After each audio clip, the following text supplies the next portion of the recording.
क्या कहेंगे सर, अब डोनेशन करने पहुंचे?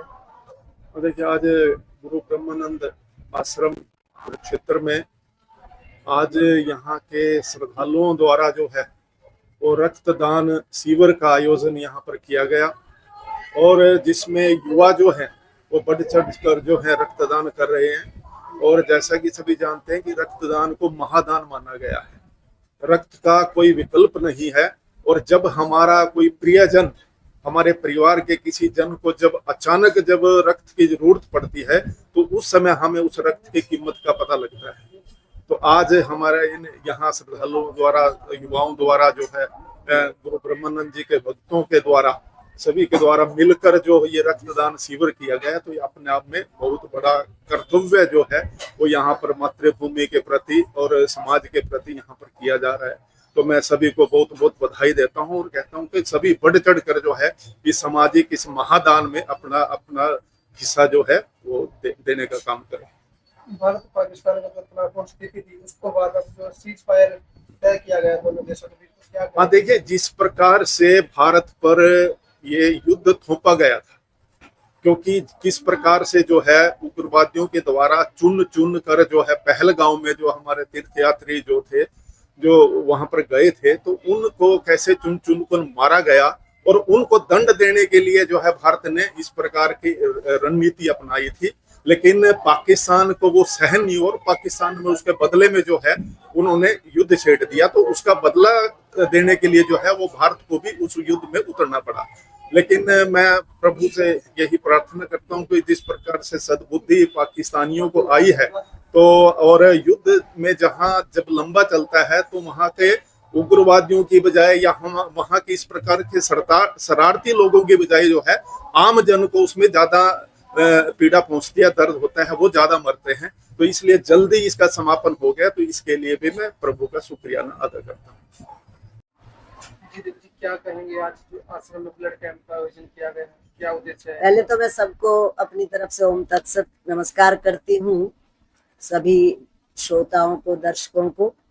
आज का जो दिन है हमारे लिए एक खास महत्व रखता है। आज का हमारा एक पीड़ादायी माहौल है, क्योंकि सन 1973 में जगत गुरु श्री स्वामी ब्रह्मानंद जी महाराज आज के दिन, बुद्ध पूर्णिमा के दिन, इस संसार से चले गए थे। संसार को छोड़कर, यानी शरीर त्याग कर विदा हो गए थे मात्र 65 वर्ष की उम्र में। तो हमें आज हम उनका वो श्रद्धांजलि दिवस मनाते हैं, मोक्ष दिवस मनाते हैं, और उनको श्रद्धांजलि अर्पित करते हैं अलग अलग तरीके से। सुबह हमने यज्ञ के द्वारा अर्पित की है, अब हम रक्तदान के द्वारा श्रद्धांजलि अर्पित कर रहे हैं, और उसके बाद फिर हम आरती के द्वारा भी श्रद्धांजलि अर्पित संगत करेगी। तो जो जिस तरह से, हर तरह से हमारा प्रयास रहता है, आज के दिन हम गुरु चरणों में अपना रक्तदान भी करें, अपनी श्रद्धा की वहां पर आहुति दें और समर्पण करें, ये हमारा भाव रहता है, और गुरु जी का संदेश जन जन तक पहुंचाए।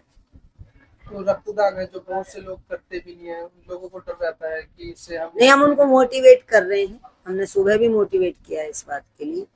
पहली बात तो ये है कि एक अगर ये भावना आ जाए कि हमारा रक्त किसी के जीवन को बचाएगा, और वो भी गुरु दरबार में, जहां हम धन भी चढ़ाते हैं, जहां हम फूल फल भी चढ़ाते हैं, वहां अगर हम रक्त चढ़ाते हैं, तो जैसे धन पैसा चढ़ाने का फल होता है, रक्त चढ़ाने का फल उससे कहीं ज्यादा होता है। तो वो एक तरह से हम गुरु चरणों में अर्पित कर रहे हैं और परमार्थ भाव में अर्पित कर रहे हैं। तो इसके लिए हम मोटिवेट करते हैं लोगों को, लोग समझते भी हैं। पहलगाम में जो आतंकी हमला हुआ था, वहाँ पर 28 युवकों को ध्यान कुछ मारा गया, उसके बाद भारतीय सेना ने जो ऑपरेशन सिंदूर किया, तो उसके बारे में क्या कहेंगे? बस वो से ऑपरेशन सिंदूर ने तो सबको हतप्रभ कर दिया और खुश कर दिया भारतवासियों को, कि वाकई ये कितना गजब का कदम रहा है। वो जो दर्द था 28 पहलगाम वाला दर्द, वो उस रात में सबके एकदम कम हो गया। वो दर्द कम होने का नाम नहीं ले रहा था, लेकिन वो कम हुआ है। पर अब जैसे ये एक वार रुकी है, तो काफी लोग इससे नाराज हैं। मैं नाराज नहीं हूँ, क्योंकि मैंने इसके लिए प्रयास किया, मैंने इसके लिए व्रत रखे, मैंने इसके लिए यज्ञ किया, मैंने इसके लिए प्रार्थनाएं की हैं और लोगों से करवाई हैं। क्योंकि मेरा विचार ये था कि हम जितना, वो 28 तो चले गए वैसे, और अब न जाने कितने 28 जाएंगे इस युद्ध में। तो मैं खुद तो बिल्कुल इसके पक्ष में नहीं थी कि रुकना चाहिए, पर ये है कि रुका कैसे है। पाकिस्तान थक गया है, पाकिस्तान एक तरह से अंदर से टूट चुका है बिल्कुल। तो अब उसका रिजल्ट क्या आएगा वो आज पता लग जाएगा। हमें पूरा विश्वास है अपनी सरकार पर, अपने प्रधानमंत्री जी पर, कि वो जो भी कदम उठाएंगे वो कमजोर कदम उनका नहीं हो सकता। हम तो इतना भरोसा करते हैं और हमें लगता है कि कुछ जो भी होगा वो हमारे हक में जाएगा, देश के हक में जाएगा।